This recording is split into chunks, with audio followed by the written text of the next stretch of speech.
নমস্কার, আমি অয়ন। গল্পের কোলাহলের ৩২ নম্বর এপিসোডে সকলকে স্বাগত। আজকে রয়েছে তোমাদের সকলের জন্য একটি দুর্দান্ত সত্যি ঘটনা, যেটা শেষ অবধি শুনলে তোমরা হয়তো একা থাকতে ভয় পাবে। এরকমই কেউ নিজের লেখা ঘটনা পাঠাতে পারো আমাদের মেল আইডি golperkolahol@gmail.com-এ। ঘটনা ভালো লাগলে লাইক, শেয়ার, কমেন্ট করে ভালোবাসা দিও, আর সাবস্ক্রাইব করো নতুন ঘটনার জন্য, যেগুলো খুব তাড়াতাড়ি আসতে চলেছে। আজকের এই ঘটনাটা আমাকে পাঠিয়েছে একজন মেদিনীপুর থেকে। তার নাম আর তাদের পরিবারের কারোর নাম উল্লেখ করতে বারণ করেছে, তাই আমাকে মেলেতে যে ঘটনাটা পাঠিয়েছে সেখানের সব নাম আমরা পাল্টে দিয়ে পাঠ করছি। তাহলে ধরে নিচ্ছি আজকে আমাদের ঘটনা পাঠিয়েছে প্রশান্ত। যেমনভাবে সে ঘটনাটা পাঠিয়েছে সেরকমই পাঠ করে শোনাচ্ছি। আমি অয়ন আছি তোমাদের সাথে। শুরু করছি আজকের ঘটনা। নমস্কার, আমি প্রশান্ত। এই ঘটনাটা পাঠাচ্ছি মেদিনীপুর থেকে। এই ঘটনাটি পাঠানোর জন্য আমার বাড়ির লোক প্রথমে একদমই রাজি হয়নি, তাও আমি সবাইকে মানিয়ে নিয়ে পাঠাচ্ছি। ঘটনাটি ঘটেছিল আমার জন্মের ২ বছর আগে। এখন আমার বয়স ২৪ বছর, কিন্তু এখনও এই ঘটনার কথা নিয়ে আমাদের বাড়িতে আলোচনা হয় না। সবাই এড়িয়ে চলে এই বিষয়টা। আমার মামার বাড়ি ছিল মেদিনীপুরের এক গ্রামে।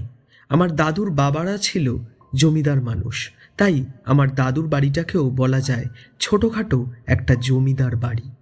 আমার মামার কোনোদিনও ইচ্ছা ছিল না ওরকম পুরনো বাড়িতে থাকার। মামা বরাবর চেষ্টা করত ওই বাড়িটাকে আধুনিক রূপ দিয়ে সাজানোর, কিন্তু দাদু সেটায় কোনোদিনও রাজি হতো না। মামার বিয়ের ২ বছর বাদে হয়েছিল যমজ ২ ছেলে। তাদের যখন ৪ বছর বয়স, মামা ঠিক করে নিজের আলাদা বাড়ি করবে। দাদু সেটায় রাজি হয়। পুরনো বাড়ি থেকে কিছুটা দূরেই দাদুর জমি ছিল। সেখানের জমিটাই দাদু দেয় মামাকে বাড়ি করার জন্য। জমিটার একটু বর্ণনা দিই। গ্রামের প্রধান সড়কের একদম পাশেই ছিল জমিটা। তার পেছনে ছিল একটা ছোট্ট পুকুর, আর দুধারে ছিল চাষের জমি। ওই ছোট্ট পুকুরটা কেটে মামা বড় করে বাঁধিয়ে নেয়। জমিটায় বাড়ি করার আগে দাদু বলে একটা পুজো করিয়ে ওই জমিটায় বাড়ি করতে। তাই একজন পুরোহিতকে ডেকে ওই জমিতে পুজো করানো হয়। পুজোর ক্রিয়া শেষ করে পুরোহিত আমার মাইমাকে বলে পুরো জমিটার ওপর বাড়ি না করতে। মাইমা জিজ্ঞাসা করায় পুরোহিত মশাই বলে জমির বাঁ দিক থেকে প্রায় ৬-৭ ফুট ছেড়ে বাড়ির ভিত করতে, কারণ ওই বাঁ দিক দিয়ে কেউ যাওয়া আসা করে। ওখানে বাড়ির দেওয়াল তৈরি করলে পরিবারে অমঙ্গল হবে। পুরোহিত মশাই চলে যায়। তারপর মাইমা রাত্রিরে মামাকে বলে পুরোহিত মশাইয়ের বলে যাওয়া ওই কথাগুলো। মামা গ্রাহ্য করে না। মামা ছোট থেকেই ভূত, প্রেত এবং ভগবান কিছুতেই বিশ্বাস করত না। মামা উল্টে মামিকে বলেছিল ওসব পুরোহিতদের কারসাজি, পয়সা নেওয়ার জন্য ওরকম অনেক কিছু বলে। মাইমা আর কথা বাড়ায়নি। ওই জমিতে বাড়ি তৈরির কাজ চালু হয়ে যায়। বাঁদিকের কোনো জায়গা ছাড়ে না মামা। ওখানে ধানের ঘর করবে বলে ঠিক করে। ৮ মাস কেটে যায়। বাড়ি তখন মোটামুটি শেষের দিকে। বাকি থাকে শুধু ওই বাঁদিকের ধানের ঘরটা তৈরি করা। মামা গিয়ে একাই থাকা শুরু করে ওই বাড়িতে। মাইমাকে বলে পুরো তৈরি হলে ওই বাড়িতে নিয়ে যাবে একদম। পরের দিন সকালে কাজ শুরু হয় ওই বাঁদিকের ঘর তৈরির। মিস্ত্রিরা সকাল থেকেই কাজ চালু করে। সন্ধ্যের মধ্যে ঘরের দেওয়ালের পাঁচিলটা তৈরি হয়ে যায়। মিস্ত্রিরা চলে যায়। মামা ওই বাড়িতেই থাকে সেদিন রাত্রিরে। পরের দিন সকালে উঠে দেখে ওই নতুন গড়া বাঁদিকের পেছনের দেওয়ালের পাঁচিলটা ভেঙে পড়ে আছে। মামা রেগে যায় মিস্ত্রিদের ওপর, ভাবে তারা ভালো কাজ করেনি, আবার মিস্ত্রি ডেকে তৈরি করায় নতুন করে। পরের দিন সকালে উঠে দেখে আবার বড় ফাটল ধরেছে। আবার মিস্ত্রি দিয়ে গড়ায় নতুন করে। পরের দিন আবারও ওই একই জিনিস দেখে। এরকম করে ৪-৫ দিন সারায়, কিন্তু কোনো লাভ হয় না। এসব করতে করতেই সময় এসে যায় নতুন বাড়ির গৃহপ্রবেশের। পুজোর জন্য আসেন সেই পুরোহিত মশাই। পুরোহিত মশাই এসে খুব রেগে যান মামা মাইমার ওপর, কারণ তার বারণ করা সত্ত্বেও ওখানে ধানের ঘর তৈরি করেছিল মামা। পুজো শেষ করার পর মাইমা পুরোহিত মশাইকে ওই দেওয়ালে রোজ ফাটল ধরার ঘটনাটা বলে। পুরোহিত মশাই সব শুনে একটি মাটির ঘটিতে তার ঝোলা থেকে কিছু ঢুকিয়ে মুখটা লাল কাপড়ে বেঁধে ওই ফাটল ধরা দেওয়ালের সামনে রেখে আসে, আর বলে ওই ঘটিটা যেন ওখান থেকে না সরানো হয়। তার কাজ সে করে দিয়েছে, ওই পাঁচিলটায় আর ফাটল ধরবে না। মামা সবটাই হেসে উড়িয়ে দেয়। সেদিন রাত্রিরে মামা শুয়েছিল ওই ধানের ঘরের পাশের ঘরটায়, দেখার জন্য যে রোজ রাত্রিরে কি করে ফাটল ধরছে ওই পাঁচিলে। জেগেই ছিল মামা তখন। হঠাৎ শুনতে পায় পেছনের পুকুরের দিক থেকে কারোর পায়ের শব্দ। শব্দটা এগিয়ে আসছে ওই পাঁচিলের দিকেই। মামা উঠে জানলাটা খুলে দেখার চেষ্টা করে। চোখে পড়ে ওই অন্ধকারের মধ্যে একজন বয়স্ক মহিলা যেন সদ্য চান করে উঠে পুকুরের দিক থেকে আসছে। লক্ষ্য করে ওই ফাটল ধরা পাঁচিলটার সামনে এসে থমকে যেন সে দাঁড়িয়ে পড়ে। মামা কিছু না বলে তাড়াতাড়ি ঘর থেকে বেরিয়ে বাড়ির পেছনের দরজা খুলে বাইরে দেখতে যায়। মনে মনে ভাবে ওই বুড়িটাই ফাটাচ্ছে পাঁচিলটা, কিন্তু গিয়ে দেখে কেউ কোথাও নেই। আবার ফিরে আসে। পরের দিন মিস্ত্রি ডেকে প্লাস্টার করায় ভালো করে ওই ঘরের দেওয়ালের পাঁচিলগুলো। সেদিন রাত্রিরেও শোয় ওই ধারের ঘরে, জেগে থাকে ধরবে বলে ওই বয়স্ক মহিলাটিকে। তখন ঠিক রাত 1টা। মামার কানে আসে আবার সেই পায়ের শব্দ। উঠে জানলা খুলে দেখে সেই একই দৃশ্য। একজন বয়স্ক মহিলা ভিজে কাপড়ে আসছে ওই পাঁচিলের দিকে। কাছাকাছি এসে আবার দাঁড়িয়ে পড়ে মহিলাটি। মামা জানলা দিয়ে রেগে চেঁচিয়ে বলে, কে আপনি? রোজ রোজ ভাঙছেন কেন দেওয়ালটা?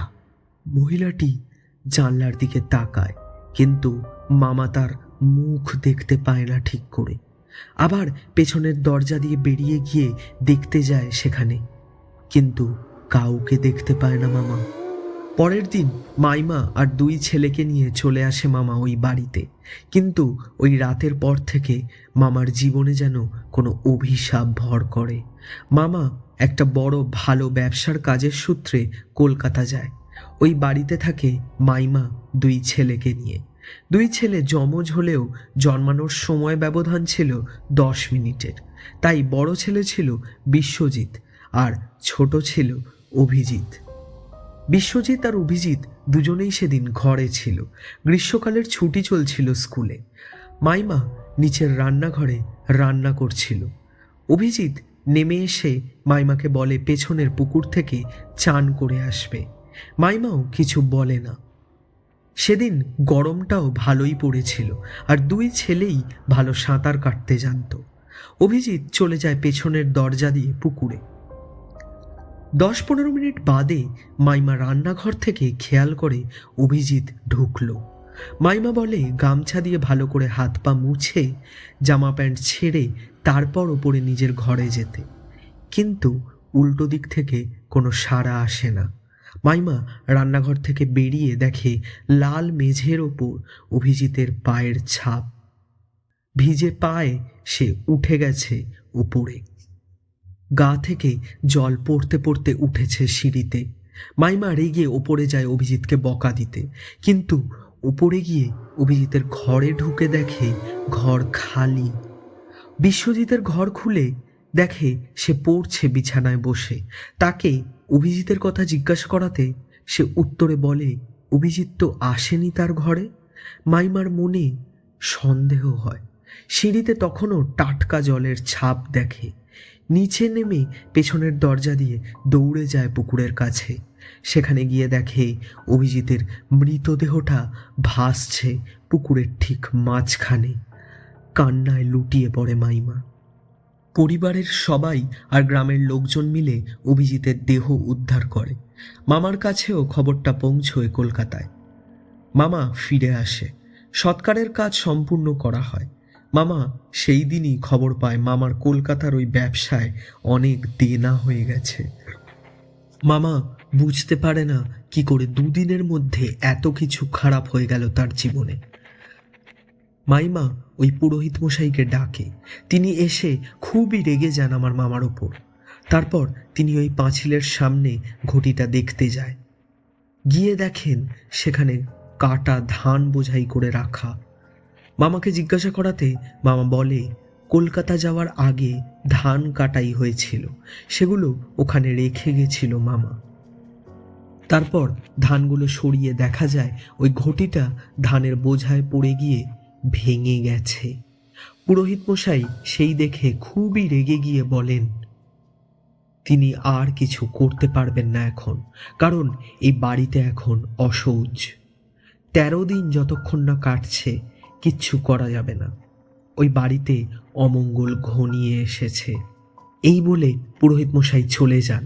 সেদিন রাত থেকেই মামার বুকে খুবই ব্যথা ওঠে।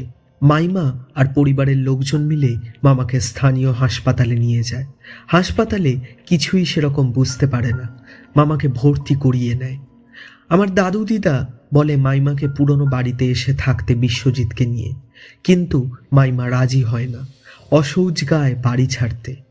মামা হসপিটালে অ্যাডমিট থাকে আর মাইমা বড় ছেলেকে নিয়ে ওই বাড়িতেই থাকে। সেদিন রাত থেকে শুরু হয় আরও অস্বাভাবিক জিনিস ওই বাড়িতে।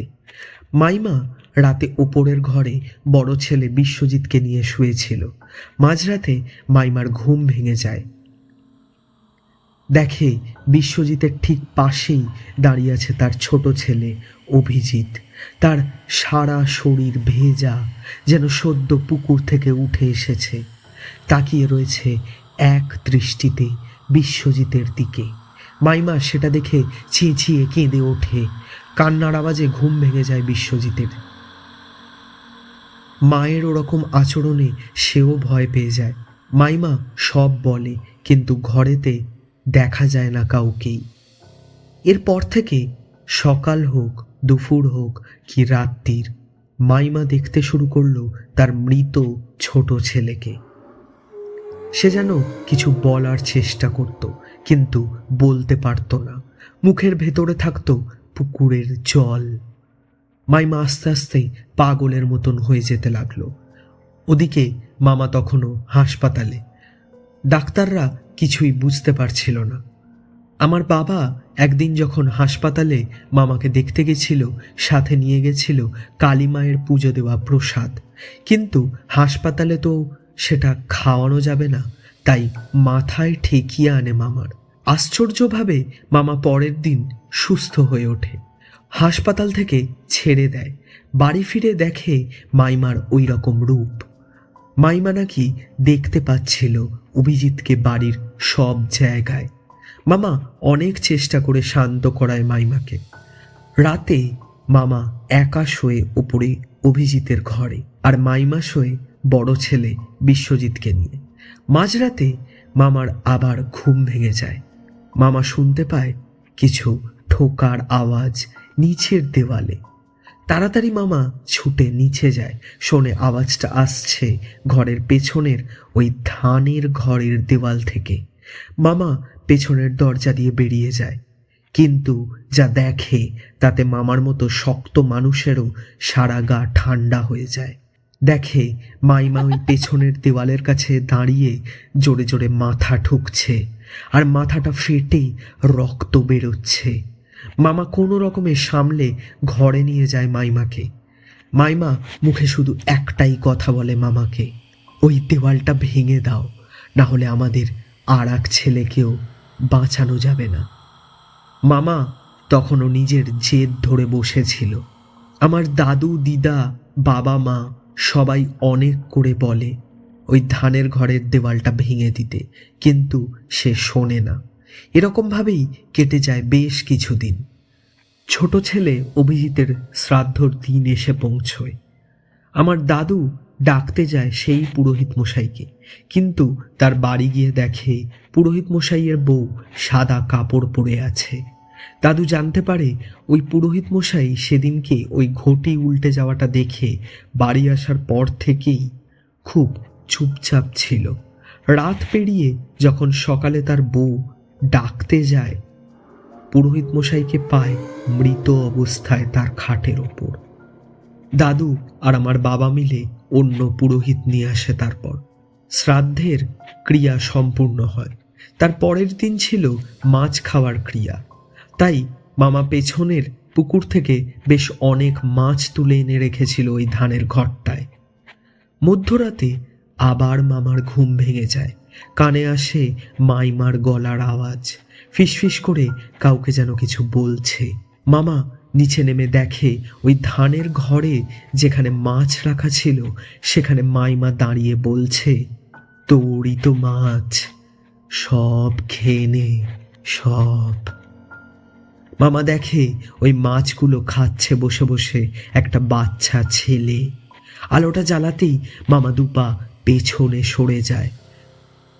কাঁচা মাছগুলো বসে খাচ্ছে তারই বড় ছেলে বিশ্বজিৎ। কাঁচা মাছের কাঁটাগুলো মুখে লেগে লেগে মুখটা পুরো কেটে গেছে। গলার ভেতর থেকে বেরিয়ে আসছে মাছের কাঁটাগুলো, আর সেখান দিয়ে বেরোচ্ছে ফিনকি দিয়ে রক্ত। তার সাথে কাঁচা মাছের রক্ততে ভেসে যাচ্ছে চারিদিক। মাইমাকে ঠেলে মামা গিয়ে আটকাতে যায় বিশ্বজিৎকে, কিন্তু অনেক দেরি হয়ে যায়। অতিরিক্ত রক্তক্ষয়ের জন্য ওখানেই লুটিয়ে পড়ে বিশ্বজিতের ছোট্ট শরীরটা। নিথর নিস্তেজ শরীরটা নিয়ে মামা ছুটে যায় আমার দাদুর বাড়িতে। সেখান থেকে হাসপাতালেও তড়িঘড়ি নিয়ে যাওয়া হয়, কিন্তু কোনো লাভ হয় না। মামা মাইমা তার বড় ছেলেকেও হারায়। একটি শ্রাদ্ধের ক্রিয়া সম্পূর্ণ হওয়ার আগেই এরকম অঘটন দেখে গ্রামের সবার চোখেই ওই বাড়িটা হয়ে উঠল অভিশপ্ত। অনেক ওঝা তান্ত্রিক আনা হয় ওই বাড়িতে, কিন্তু যখনই কোনো ওঝা বা তান্ত্রিক ওই বাড়িতে ঢুকতো, মাইমা যেন রুদ্র রূপ ধারণ করত আর বলতো, তোরা এসবের মধ্যে থাকিস না, না হলে তোরাও মরবি। এসব দেখে কোনো কেউই আর ওই বাড়িতে দাঁড়াতো না, সবাই চলে যেত। মামার শরীর ভেঙে পড়তে শুরু করলো। চিন্তায় ভাবনায় মুখে ফুটে উঠেছিল খোঁচা খোঁচা দাড়ি। রাতে মাইমা আর শুতো না মামার সাথে। মাঝে মাঝে রাতে ঘুম ভেঙে গেলে মামা শুনতো মাইমা ঘরের ভেতরে যেন কারোর সাথে কথা বলছে ফিসফিস করে। 13 দিনের মাথায় মামা ঠিক করে সব ক্রিয়াকাজ সম্পূর্ণ করবে। শ্রাদ্ধের আগের দিন রাতে মামা শুনতে পায় মাইমা খুব কাঁদছে। ঘরে গিয়ে মামা দেখেছিল বিছানায় বসে মাইমা কাঁদছে, আর জানলার ঠিক সামনে দাঁড়িয়ে রয়েছে তার 2 ছেলে। এক ছেলের শরীর জলে ভেজা, আর আরেক ছেলের শরীর রক্তে ভেজা। মামার চোখ ফেটে জল বেরিয়ে আসে। ঘর থেকে বেরিয়ে নিজের ঘরে গিয়ে শুয়ে থাকে সারা রাত, ঘুম আসে না। সকালে উঠে ঘর থেকে বেরিয়ে মাইমাকে ডাকতে যায়, দেখে ঘরে নেই। নিচে গিয়েও দেখে নেই। গোটা বাড়ি খুঁজেও দেখতে পায় না মাইমাকে। মনে কু ডেকে ওঠে মামার। ছুটে যায় পেছনের পুকুরে, দেখে মাইমার দেহটা ফুলে ভাসছে পুকুরের একদম মাঝখানে। লোক ডাকাডাকি করে দেহটা তোলা হয়। গ্রামের কেউই প্রথমে আসতে চায়নি, শুধু দাদুর মুখ চেয়ে ওই বাড়িতে ঢুকেছিল সবাই। সৎকারের পরে মামাকে দাদু জোর করে পুরনো বাড়িতে নিয়ে যায়। আমার বাবা তারাপীঠের একজন বড় তান্ত্রিককে নিয়ে যায় মামার কাছে। সেই তান্ত্রিক সব শুনে তারপর মামাকে বলেছিল, ওই আগের যে পুকুরটা ছিল সেটায় একজন ডাইনির প্রেত থাকতো। মামা পুকুরটা কেটে বাঁধাতে সে কুপিত হয়েছিল কিছুটা, কিন্তু এত বড় অভিশাপ তখনও আসেনি। তারপর ওই পুরোহিতের বারণ শোনার পরেও তার যাওয়া আসার পথে মামা পাঁচিল তুলে দেয়। তারপর মামার সংসারে এসে পড়ে ওই ডাইনির অভিশাপ। পুরোহিতের ওই ঘটিটা কিছুটা হলেও বাধার সৃষ্টি করেছিল ওই অভিশাপের, কিন্তু মামাকে ছলনা করিয়ে ইচ্ছা করে ওই ঘরে ধান রাখানো হয়। মামা সেটা বুঝতেও পারে না, আর ঘটিটা ভেঙে যায়। এরপর ডাইনির অভিশাপ খায় এক এক করে সবাইকে, 2 ছেলেকে আর মাইমাকে, সাথে প্রাণ নেয় ওই পুরোহিতেরও। শেষে বাকি থেকে যায় মামা। আমার দাদু হাতে পায়ে ধরে তান্ত্রিকের আমার মামাকে বাঁচানোর জন্য। তান্ত্রিক বলে সে পারবে বাঁচাতে, তবে মামা যতদিন বাঁচবে সে নরকের যন্ত্রণা ভোগ করবে। এই বলে তান্ত্রিক একটি তাগা দেয় মামাকে, পড়ে থাকতে বলে হাতে। একদিন রাত্রিরে দাদুর ঘুম ভেঙে যায়, দিদারও ঘুম ভেঙে যায়। উঠে শুনতে পায় মামার গলা। ঘরে গিয়ে দেখে মামা চেঁচাচ্ছে আর বলছে, ও আমাকে বাঁচতে দেবে না। ওই তো ও এনেছে ওদের সবাইকে আমাকে নিয়ে যাওয়ার জন্য। মামা নাকি দেখতে পাচ্ছিল ওই বুড়ি ডাইনিটি দাঁড়িয়ে রয়েছে মামার খাটের সামনে, মাইমা আর 2 ছেলের প্রেতকে নিয়ে। মামার শরীর আস্তে আস্তে খুবই খারাপ হয়ে যায়, পুরো শরীর পড়ে যায়, খাটেই শুয়ে থাকতো, প্যারালাইসিস হয়ে গেছিল পুরোই। মাঝে মাঝে শুধু চেঁচিয়ে কেঁদে উঠত, কথাও আর বলতে পারত না। আমার জন্মের কিছু বছর আগেই মামাও মারা যায়। মামা যেদিন মারা গেছিল সেদিন রাতে নাকি মামার হাতের ওই তাগাটা খুলে পড়ে গেছিল মেঝেতে। ওই বাড়ি তারপর থেকে ওরকম অভিশপ্ত অবস্থায় আজও পড়ে আছে। এখনো নাকি ওই বুড়ি ডাইনির প্রেত পুকুর থেকে উঠে যায় ওই রাস্তা দিয়ে। লিটারেলি আমার গায়ে কাঁটা দিচ্ছে এরকম একটা ঘটনা পাঠ করে। কি ভয়ঙ্কর, কি অস্বাভাবিক এই ঘটনাটা। অনেক অনেক ধন্যবাদ এরকম একটা ঘটনা পাঠানোর জন্য আমাদের ছোট্ট চ্যানেল গল্পের কোলাহলে। অসংখ্য ধন্যবাদ। কেউ নিজের লেখা গল্প বা ঘটনা পাঠাতে চাইলে নিচে দেওয়া মেল আইডি গল্পের কোলাহল@gmail.com পাঠাতে পারো। ভালো লাগলে আমরা খুব শীঘ্রই নিয়ে আসবো আমাদের চ্যানেলে তোমাদের পাঠানো গল্প। লাইক, কমেন্ট অ্যান্ড শেয়ার করে ভালোবাসা দিও, আর সাবস্ক্রাইব করতে কিন্তু ভুলো না।